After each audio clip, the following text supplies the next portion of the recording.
We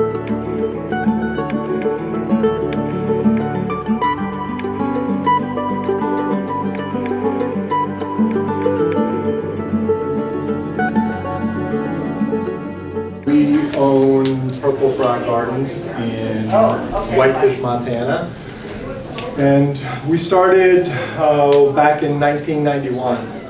We purchased a raw piece of land, and back when you could buy a piece of the flathead, and decided we were going to farm it. So 28 years ago we kind of started, and we've been through a bunch of different ideas since that time. Previous to that, we picked apples, and that's what we kind of got hooked into farming and the way of life and that kind of stuff. And you know, in the early days, we weren't producing very much. We were just kind of fly by night to try to make it happen. We had a lot of different jobs off the farm to pay the bills and that kind of stuff. And I think in the early 2000s, we kind of bit the bullet and said, hey, we're just going to do this full time. In the early days, we had a bunch of chickens and livestock and did eggs for, did egg production and that kind of stuff. And as things progressed, we slowly got out of that and got into a whole bunch of different ideas. Currently we do production farming. We grow anything you find at farmer's market. And have really come to terms with the fact that, look, we're just not going to get super rich off of farming. And so we have definitely evolved over time, and one of the newest things that we've kind of slowly gotten into is this thing that Pam's going to talk about is care farming. But before we got to care farming, we definitely did a lot of production agriculture. We grew a lot of stuff that you find at farmer's market. We planted lots of fruit trees and berries and that kind of stuff, and have peddled those over time. More recently, we've evolved into doing stuff at our produce stand, and it's kind of a way where people come together, and we do some CSA production there, community support agriculture. People buy a share and they can pick it up. But we've kind of come to terms that we grow food, yes, but we also grow community, and that's part of our role in the community, is to try to have a little fun, recognizing again that we're not going to get rich at what we're doing. And so we've kind of evolved. You know, we've done the livestock, we've done a lot of production agriculture, we're still doing that full time because that's what pays the bills. We've gotten into fruits and berries, we do some CSAs, we do the farmers market stuff, we do some wholesale, we do some retail, and we're very small. We're what you might consider a small family farm. We have about a 10-acre plot in Whitefish. We're producing on maybe 4.5 acres of that. Some of it's forested land, some of it's grassland. There's some bees there that a partner is keeping on the farm. And more recently, we've got into some seed production, some flower production mostly. And the care farm stuff that Pam's going to talk about started, boy, what was that, 10 years ago? I think only 4 or 5. That's a first. That's that a we've first. shorted Yeah. Sometimes stuff seems longer than others, but we've gotten into some care farm stuff. I'm going to let Pam talk a little bit about the care farm stuff. Sure, let's move through some slides. So this is our farm, Purple Frog Gardens. That's what it looks like, small. We have about 4 acres under cultivation. Our house is in the upper left-hand corner. Thanks, Google. Nothing was here when we bought the land. And so when you talk about the first generation problems of the farmer, we built all this silly stuff. You know, our grandparents didn't build it, our parents didn't build it. We put the sweat, the money, and the equity into making it happen. That's why you had to work so long on farm. Yeah. This farm infrastructure is expensive. Here's the farm right now, buried under lots and lots of snow. Yeah, and it's still buried. And this is, you know, the coldest that I remember it being up here. And it looks like it's probably going to stay that way, which is really changing the way we're thinking about stuff. Our onions would already traditionally be several inches tall. They're not even planted yet. So we're so far behind the curve on some of the stuff. And, you know, we've kind of went, it's going to do what it's going to do. So This is the entrance to our farm. That's our tool shed. It's one of our best ideas ever. When you walk into the farm, you grab a tool as you head out to the farm, and then as you're leaving the farm at the end of the day, you drop the tool off. Art and color is really important to me. That's one of the things that I do with the Care Farm clients that we'll be showing some slides of in just a second. There's our tool shed. That is so tidy. It doesn't always look like that, but it does now. We literally have hundreds of tools, and it's because we've had so many people over the years kind of help us. You know, we've had interns on the farm who have come for a month or several months. We've had hundreds of people who have helped do that. We've had literally many more volunteers who've just come for volunteer day. And so we have a lot of people, a lot of hands-on, lots of hands-on that are making stuff happen. That's the back of our wheelbarrow. Yeah, lots of handwork. This is a volunteer day. Wednesday morning is our volunteer day. Anybody can come from 9 to 1, and then we trade you out food at the end. Sometimes we'll make you lunch, not all day.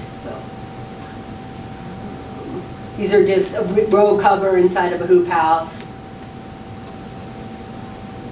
That's just a fall harvest that I was about to take for a delivery, and I just thought it had so many colors and textures. That's our farm stand that's open on Fridays. Now it's sided. We make pizza when people come and pick up their CSA or come to buy produce. They can come and eat pizza with us, bring a beer if you want. Yeah, we've burned pretty much every pizza we've made, so if you're coming for pizza, it's probably going to have a little burn. Just a little bit, just the crust. Yeah. So Care Farm, we have a zoodler that's available to use, so rather than gripe to us about how many zucchinis we'll give you, we'll just send you over to the zoodler and you can process it yourself to take it home. That's just a farm tour. Not just a farm tour, that's a farm tour. So this is Dustin, and I was really hoping Dustin was going to be here today. I talked to his mom last night and they were going to try to get here, but Dustin has been our most faithful Care Farm client. He's been with us about 5 years. What happens with Care Farm is Rachel's here. She's from A+ Healthcare, which is the program that manages the Care Farm program. There's about 14 farms in the valley. Fewer now, but yeah, it fluctuates. Yeah. And about 50 clients. Yeah, I usually say between, 50 is a good number. Again, it fluctuates seasonally, but that's a good number. Yeah. And what happens is A+ Healthcare finds the clients. They're people who are at home, not thriving, or just sick of watching TV, or ready to interface more in the community, and they come to the farm. I get a stipend for having them come to the farm. It's $10 an hour, about $10 an hour per client. We've set it up so that it's Care Farm Monday at our farm, and Dustin and we have another client who comes on Mondays, and we just do farm things. They interact with us just as any other volunteer that would come to the farm. One of the things that we've set up is lunch preparation. So that's something. Yeah. Yay! Come on up here, Dustin. This is Dustin Slater, and he's my probably first and biggest and best Care Farm guy. He helps a lot at the farm. Yeah. So Yeah, this was. So Monday is our big production day too. So there's all sorts of farming activities that are happening. We're making the stuff happen because Tuesday's Farmers Market is kind of like the only day that we really can get big stuff happen. And so the Care Farm activities are kind of intermingled with everything that we're doing. Some stuff Dustin helps out tremendously a lot on, and some stuff he just doesn't want to necessarily get active in. And you know, that's pretty much the story of any type of farming is like, you know, I'm good at some things and some stuff I'm not so good at, so. So that was when Dustin first came. There he is, helping us pick rocks. God, you look so young, Dustin. He was. And clean shaven. This is another Dustin that came and helped us for a while. He no longer is at our farm. These pictures all came from Cherie Tompkins. She came to the farm maybe 4 or 5 years ago and took all these photos. She has a developmentally disabled daughter, and so she was really interested in the program and came and took all these beautiful pictures for us. Yeah, and what Dustin's sitting there in the middle of is a bunch of kale plants that were left over from the winter before, and we've left them in the ground because we like to leave the roots in the ground. They attract worms and that kind of stuff. So we're just kind of trying to get ready for the spring, it looks like. These are the hands of Gil. When we first started the Care Farm program, we had seniors come. Gil did end up leaving the farm once via an ambulance, so we don't really take seniors so much anymore because we just move. We're a production farm and we move. He was fine.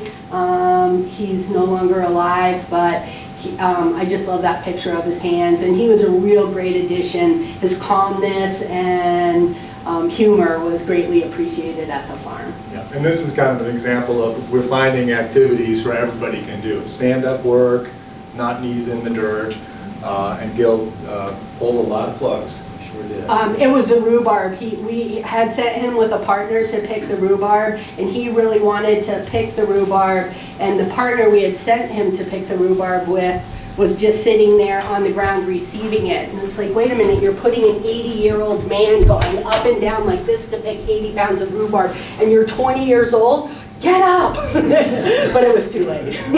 And we learned about the vagus nerve, and that was what had happened. This was bending over too much. There he is getting the plugs all lined up for the next group of people who are going to take those and put them into the ground. Yeah.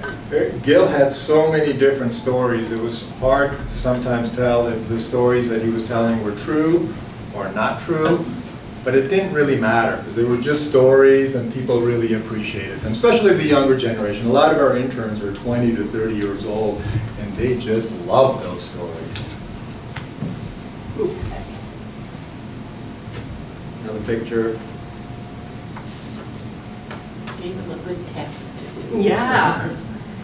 I don't know And who's there's next. people, I think that's Sue's house. Our dogs are part of the farm. Everybody seems to get along pretty well with them. I think we can just blaze through some of these pictures. How many greenhouses do you have? We have 2 hoop houses and 1 greenhouse. Transplanting is something that works really well. We're just potting up some rhubarb to sell at farmers market. Our rhubarb slips came from the first governor of Alaska's home, and we do have some seeds of them that we're going to share, and we're just dividing up the rhubarb right then.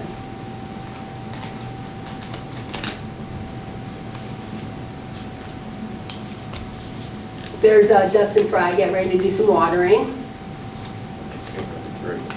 Yeah. There's our rhubarb plants. This is our new client, Pat Trick, and he's helped us harvest the rhubarb last year, and he was pretty happy about it that day. There's Dustin trying to sit, probably saying, you know what I would do. Dustin's an idea man.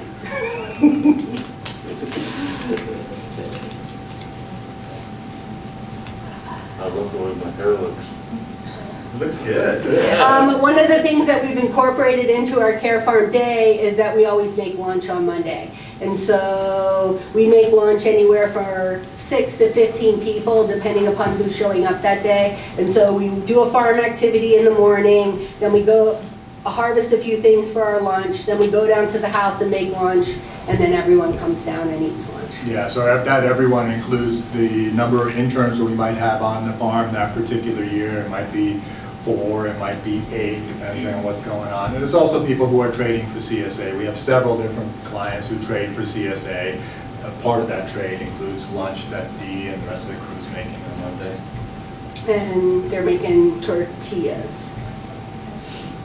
That's our community house where the interns can use the kitchen and go to take showers and things. The cabins are pretty rustic, but then there's this community house, and that's where we have had a lot of fun, lively lunches. That's the beginning of the lunch outside. There's Gil. one of his stories is that he was an underwear model, which was kind of a fun story. I don't know if it was true or not, but it doesn't really matter. He could be an underwear model. We have an outdoor pizza oven. That's the pizza oven we make pizzas with on Friday night. That's Dustin and Lakota. Lakota came to us. I also work with Columbia Falls High School special ed kids. In the spring and the fall, they come to the farm on Wednesdays, and then in the winter, I work with them Fridays at the food bank. And Lakota graduated from high school and then was involved in the Care Farm program, and now he lives at the Lighthouse. Dustin and my dad is an avid yard sailor and buys watches. He has millions of, or not millions, but lots and lots of watches, and he sent the Dustin's watches, and there they are showing them off. Last year, we built this wall around our farm stand. So the cedar wall, we built that in the winter. Dustin and Wes helped do that. Dustin, you're in a lot of these pictures. Yeah. Make sure they guys should have combed my hair today. That's just a bucket of sunflower seeds. We don't have any sunflower seeds today, but we have some other ones. There's Dustin just cheering us on about all of it. The size of my muscles. Yeah, man. It looks like it's That's just a frog on the farm. And then I set this up like this so that you could see the seeds that we were going to distribute. And one of the things that we worked on last week at Care Farm was we started making origami paper envelopes. And we're going to show you how to do that. And you're going to get 6 pieces of paper to make envelopes out of. And then I think we have enough labels. So if you want to just take 6 pieces of paper. What can I help you with? You can help pass out those. Okay. We're going to need to spread this out, I think, Dustin, to clean the seeds. Yeah, that'd be good.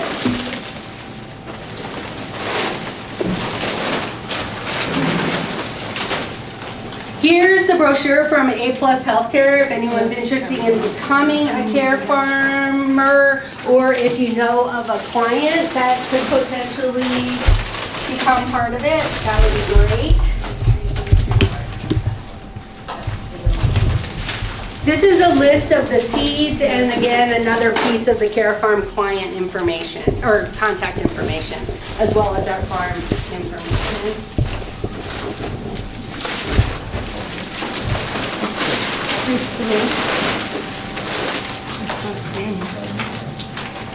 Yeah. So as Pam's kind of doing this thing, I am going to, I brought this silly machine that I just built the other day, and it's a seed cleaner. And if you're saving seeds, you're probably wondering, how am I going to like separate some of this chaff from the seed? I don't have a lot of experience with it yet, because it's so new to us. It took me like 6 hours to build. The instructions are just available online. They follow the commercial model that people are selling, and I have like nothing into it. If I didn't buy this speed controller, I have no money into this thing. And I just wanted to demo this. And so all that's going to happen is the seeds are going to fall down, the seeds are going to come this way, the chaff is getting vacuumed this way, and we've restricted the flow here, so that's going to suck the chaff down this particular way. And I built an air hole here because I'm trying to regulate smaller seeds too. Some really fluffy seeds are having a harder time and they're ending up over here. So I'm reducing the draft by, I've built a little air hole here. I don't think for the cilantro it's going to matter as much. And you can kind of see that the cilantro is just really chaffy. And there's a lot of chaff here. And all we're going to do... Hey, it's working, look at that. And so, you know, after I have this thing for a year, we'll probably outline that for this kind of seed, we'll set the regulator reduce the flow by a certain amount. But right now,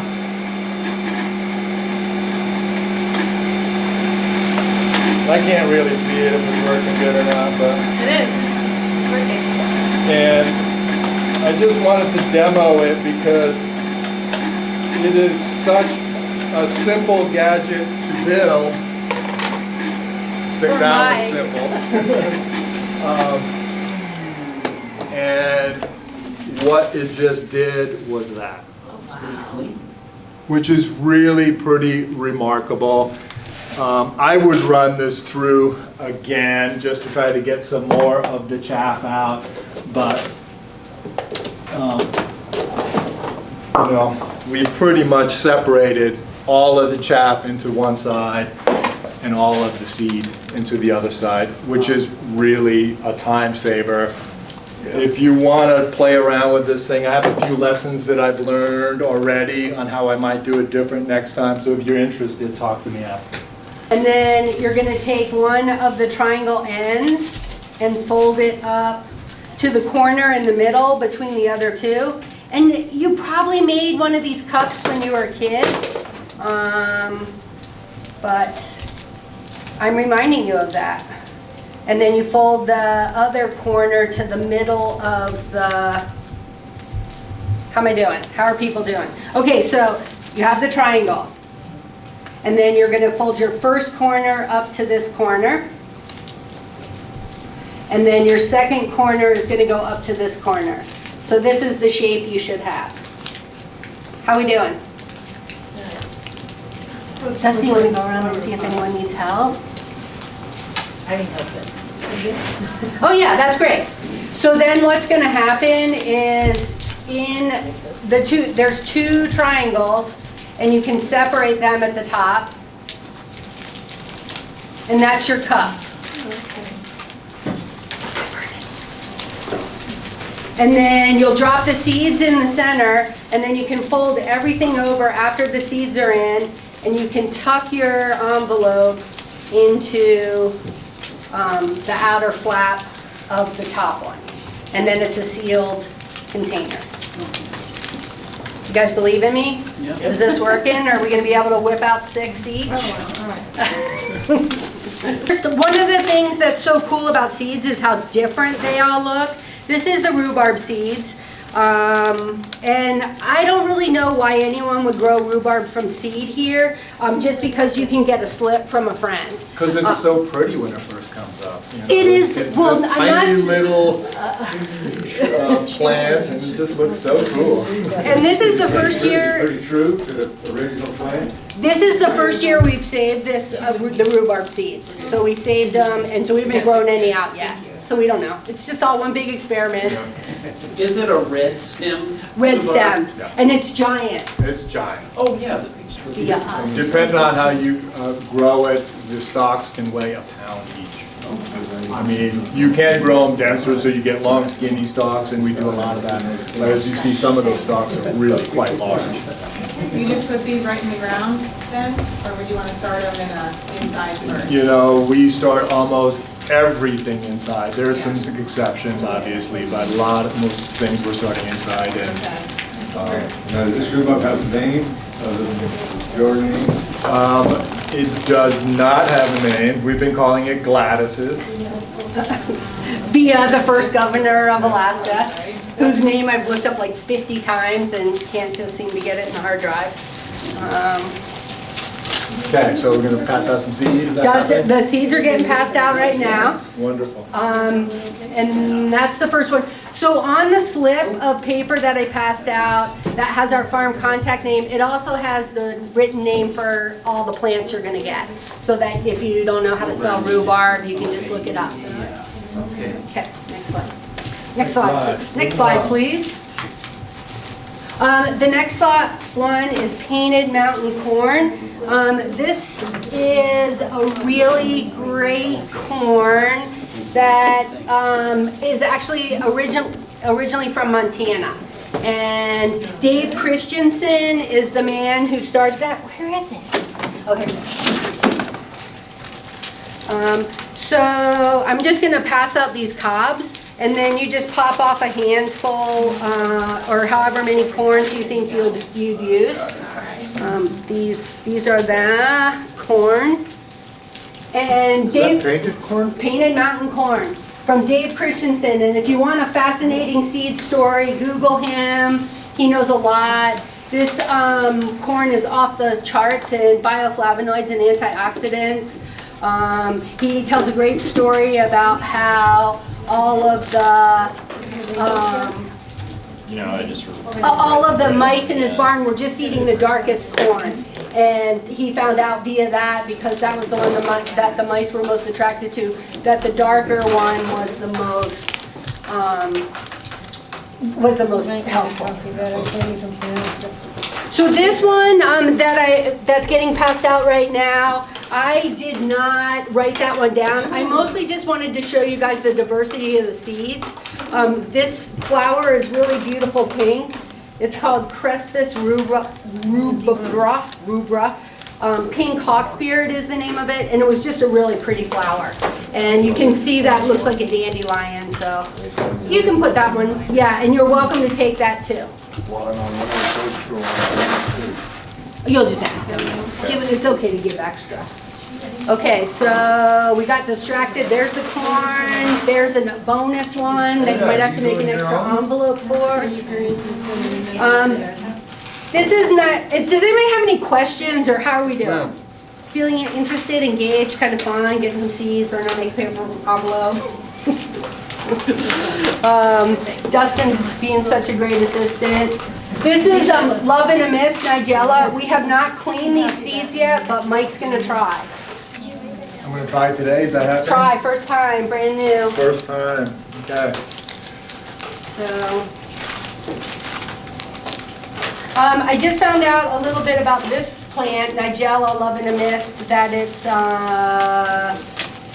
really good. It's also called black cumin, and then it's got some real powerful healing things, which I can't remember what they were, but it doesn't work on memory. So I think right now we have how many Care Farm clients? Two? Two. And that seems to be a number that works pretty good for us. We like to have one of our farm persons per client. And so when Pam is kind of doing the Monday stuff, one of our farm persons is kind of helping also. And I think we would probably use that ratio if we increased our clients. I do know that other farms in the valley are able to have more clients per, and for us it seems to be one-on-one seems to work the best. I think if we had 3, we could probably do 2 people, but there's definitely a threshold, especially like the day that Gil went to the hospital. That was super dramatic. And, you know, we had to have enough staff to make sure that the clients that were staying behind needs were being met while I was going to the hospital. Yeah, and we definitely get quite a few things done on Mondays, but there's also a lot of discussions and, you know, what I would do, and it's not gonna happen, and, you know, phrases that we'll hear over and over and over again. And it's the reason that we try to keep one-on-one with the clients, because at the end of the day, you've definitely known that you've talked a lot about different things and tried to pay attention. Does anybody have any questions about Care Farm, or, because Rachel is here also, and she's the administrator of the program, so. And we're just one of several farms that do it. Yes, So Dustin? do we start getting paid? You gotta take that up with Rachel. You know, you're part of it. Well, one of the ideas for us at this point is, I'm trying to think of a business that we could do to make money, a little bit of money for our clients, maybe a little bit of money for the farm, although that's secondary. And the seeds is potentially that business. Because it feels like whenever we work with people with the seeds, it feels like it's in our DNA. A great story last fall, pouring down rain. We were were working outside. I brought the Columbia Falls High School special ed kids into the barn, gave everybody a tray just like you guys got, put some seeds in there for them to clean. They were peas, and instantly everyone got calm and just was like tapping into something that wasn't in the room, that came from somewhere old.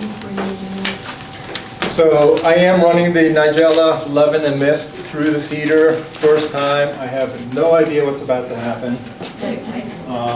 But I am going to turn the volume down on the vacuum.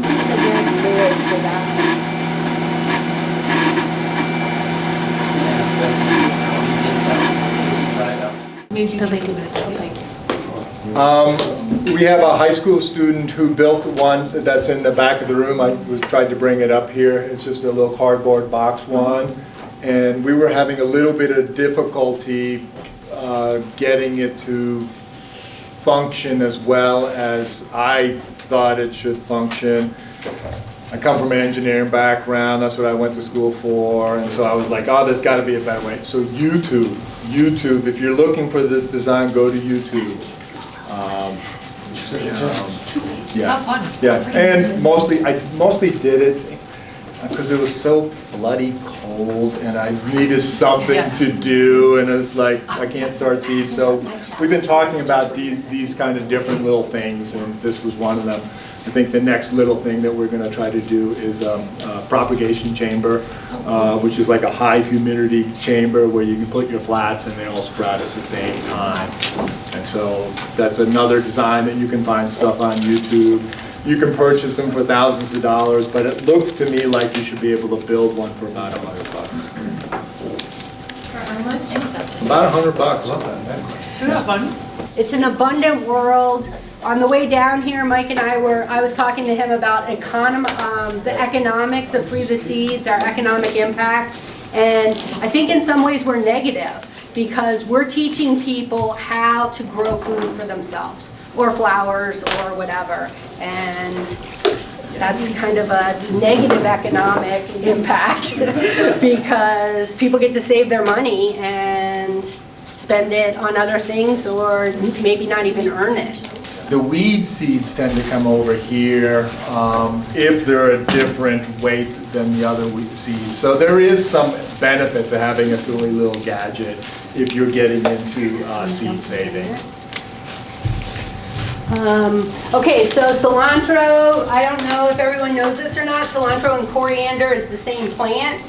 The coriander is the seed and cilantro is the green. They taste totally different. Yes.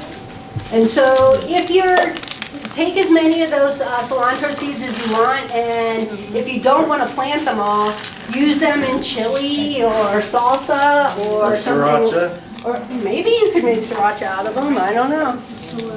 I don't think it has that great of a flavor. It's kind of bland, but it's a really beautiful seed head. And then I had this tarp set up because I didn't want to get yelled at. I'm a pretty big mess maker. So maybe you can come up here and clean one of these shanks and then take some of these orac seeds. The orac seed has been working terrible through here. It is just so light and wind catchy that it mostly all ends up over here. This is why I built the hole to let more draft in to slow the pressure out, and that definitely helped. And I think over time we'll be able to figure out how to get it to come on this side. It's sort of like the parsnip seed, isn't it? Yeah. That seed. Yeah. The rhubarb seeds didn't work either. The root, yeah. So the whiskey seed, calendula did work after I drilled the hole. And so I was able to get the calendula, heavy calendula on this side and light calendula on this side, which was really interesting.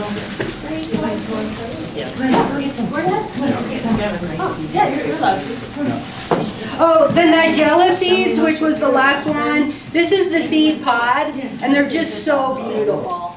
You can use them in dried flower bouquets or wreaths or whatever. And I just brought some of the pods so you can see the diversity of the seed world. And blossom. Nigella. So Dustin and Patrick, who are No, our tree care farm clients, That was the they last come to seed the you got. farm You have year please round. tell me. Oh, And okay. so Dustin and Patrick have been coming during most of this winter. There's been a couple of Mondays that have just turned out to be way, way too windy, cold, so we've been having to cancel. Besides that, we are definitely still finding activities to do on the farm, whether it would be in the shop, or in the hoop house, or in the barn. It is a year-round activity for us. Yeah. Yep. We had a really great January, and we had some time to work in our barn, and we actually were able to do some painting there. But that got shut down, so we haven't been back outside since on the Care Farm Monday. Okay, so ORAC, what's the next one? Ooh, I love this one. So this is Chinese lantern. It's, I'm realizing now that almost everything I brought was an ornamental. And this is what it looks like. There would have been maybe 2 or 3 more on here, but they got kind of roughed up. And this is, I planted these from seeds that I purchased. They're biennial, so last year was the first year they made these pods. So I haven't planted these seeds yet, but give it a try. But look how well that color's holding. Oh, it's so Yeah, pretty. and then inside is going to be a little like raisin that the seeds will be in. So just take one of those, and you don't even need to stick that in an envelope. If you don't crush it, you can just take it home and try planting it. I think what we're going to do is break open those little raisins and then try to separate out the seeds. But it's so desiccated when I was trying to do that, it wasn't working. So maybe we'll just throw the whole pod in there. Is there anything else in the cancel? I don't think so. Oh, we haven't done that yet. Let's see what's next. Oh, larkspur. Those seeds will need to be cleaned. Okay.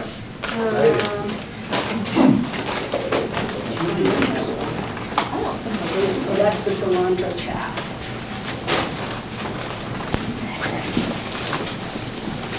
We might not have brought those seeds either. How did those go? Well, those have all been done. Here, we can do the calendula instead, which is a beautiful orange flat daisy-like. And the way I always remember these seeds is they look like a C, the letter C. Oh, or worm.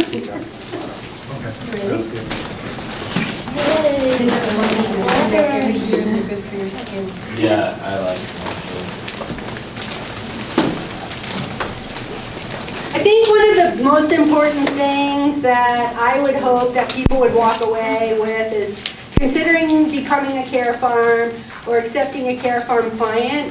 It doesn't necessarily have to be the farm. Also, Dustin meets me at the food bank on Fridays and volunteers there with me. So if you just have room in your life to share your life with a person who might not have as much opportunities as other people, yeah. Should I bring my business card? Should have had your business. And can I say, as a mom, I'm Dustin's mom, and the stuff that he's come from, the self-esteem, the information he's learned, they come home, they have made different recipes of pizza that they make with goat cheese, and I mean, this program is absolutely amazing, and the benefits that Dustin has gotten is just unbelievable. I'm so thankful for all these farmers that do this. Now I want to buy a tractor. Oh yeah, he always comes up with lots of ideas. So, sorry I didn't bring the larkspur. There was, one of the things that might happen for Mike and I is we went to look for screens and things for our seed business. We went to the thrift store and picked up all of this in one trip at one thrift store. So this is one screen that you could use for cleaning. And why you would want a screen, just for clarification, is like if I was doing this at home, I would pretty much stop this, take all this, throw it in here, sift it out. Obviously the holes are wrong size. Most of the branches would stay behind, and I'd get the seeds and the chaff, which I would either run through there or rescreen. And so you do. Yeah, But you don't need to go buy something special, you know, none of these things were special. And then I happened to know the ladies at the thrift store, I told them what I was doing it for, and they just gave me everything, so. Anyway, and then these are just measures. We were trying a few different funnels on Mike's cedar to see how that would work. Another idea we have, which we haven't implemented yet, is using this as a seed separator. This is broken, so they were extra happy to give me this. But I think that we might be able to break up some, like maybe those Chinese lanterns or some of the harder seeds this way. But you don't need to spend a lot of money to fool around with it. Like Mike said, you know, that's a $10 yard sale vacuum. All the rest of the stuff we just had kicking around. So do you use the seeds that you harvest yourself and then replant, or are you? We do. Not all of Some it. of them, Not all right, of it. Yeah. Yeah. One of the things, you know, we're market farmers and we're just like kind of beginning the whole seed saving thing. Dill, cilantro, those things we've saved forever. But as far as some of the other stuff, we're just learning. And on that just learning note, we have some winter squash seeds to distribute, and our winter squash seeds were grown. There are a few different varieties. They probably crossed. If you have some extra space, you may want to stick these in your garden if you're pretty particular about the winter squash that you want. You may not want them, but there's a really cool, you give one to everybody, really cool organization called the Experimental Farm Network that I've become a groupie of. And these seeds were from the Nanacoke Indians, and they're landrace. What landrace means is that they just plant them regionally, and then they just save the seeds based on whether they cross-pollinate or not. And those were just one of those Nanacoke winter squash. Experimental Farm Network, it's a great follow-up group to spend some time when it's bitter cold outside and you're dreaming of planting things. You can spend a lot of time on their webpage. So Dustin and Patrick do come to the farm every Monday, like Pam has been saying. It takes Pam quite a bit of forethought to kind of figure out what's going to happen on that day. A little bit more than it might take for our production side. And, you know, everything doesn't always go 100% the way it's supposed to go, but it goes about 65, 70%, which is pretty good. And so if you're considering a care farm client, do take that into account a little bit, that some of the chores that you might have care farm clients do might not be 100% some of the production-oriented goals from your farm. But there is an income stream that Care Farm does provide also, which does help. And it's also pretty satisfying work. I can tell from Pam's passion that she desperately wants to keep the programs going, and Dustin has been coming from so many years, and so we've seen his skill level really evolve over time. And it's a program that I think that we're going to continue, and I would encourage you to do it. But if you want to talk about some of the real ins and outs of the secrets on why it might work or why it might not work, I'm happy to talk about those privately. A final thing, if you have a high school student in your life, we're circling organizing an alternative spring break. We've hosted a lot of alternative spring breaks for college students before, where they would come and actually stay at the farm. It's not going to happen this year because there's just too much snow, and the cabins that they would stay in are just going to be too cold. So this year we're just offering it for high school students, Tuesday, Wednesday, Thursday of spring break. You're not a high school student. So please pass that out if you know any high school student who's just going to be sitting around moping because they're not in Mexico or wherever. She didn't say today. So there's Mike and I in the rhubarb row quite a few years ago, and our goal is that everyone figures out how to create the life that they can just love it all. Well, thanks for these. Yeah. Thanks for coming, and I hope that we get a few more care farmers out of it. No. And seed savers. Thanks for your help. Sorry, I wasn't here earlier. Yeah. Me too.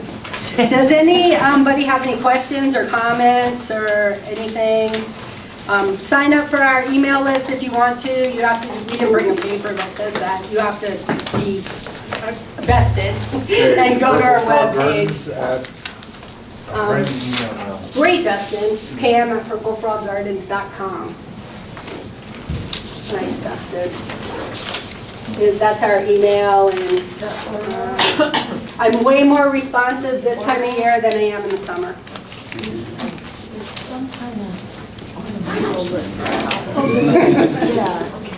So, Were there Dot some com. of those seeds Dot com. that Oric? You just put it up here. Oh, that's right there. Anyway, I'm mystified. Looks like lumber. Why would you even want it?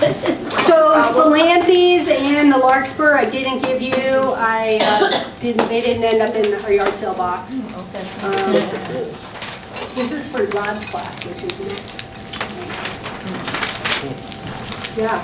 I think right now in the flow of the day, there's a break for lunch, so patronize the booth downstairs, learn something from them, eat some lunch, and booths.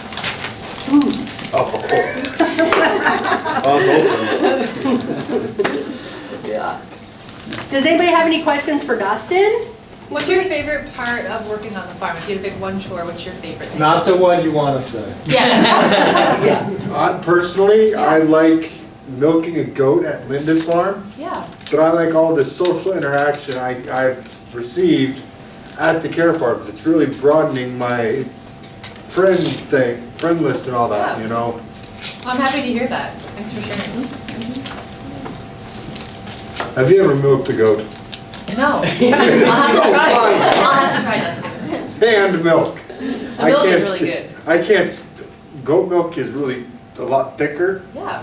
but I can't stand the freaking machine milkers because, you know, doing it by hand you can tell, but it's harder to tell with the machine because you don't want to draw out too much milk because then the goat won't make more milk for a long time because you have to keep a little bit of milk in their udder.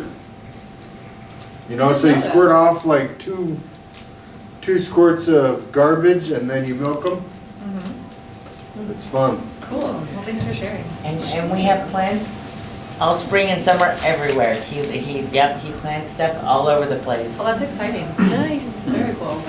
On the handout that has our contact in the countryside of our care farm, the very last URL is for a YouTube countryside of care that's been made. It's really nice. It's about an hour-long video featuring the care farm program in the Flathead Valley. And Dustin and I are stars. Yeah. And Diana is in it also. So. Are there care farms in other parts of Montana? You know? No, not Really? associated with our specific program. We're pretty unique actually to the country in the way that we operate. There are lots of different farms kind of spread out in random places around the country that kind of seek to do the same thing as host people with varying levels of abilities. But we're the only one here right now.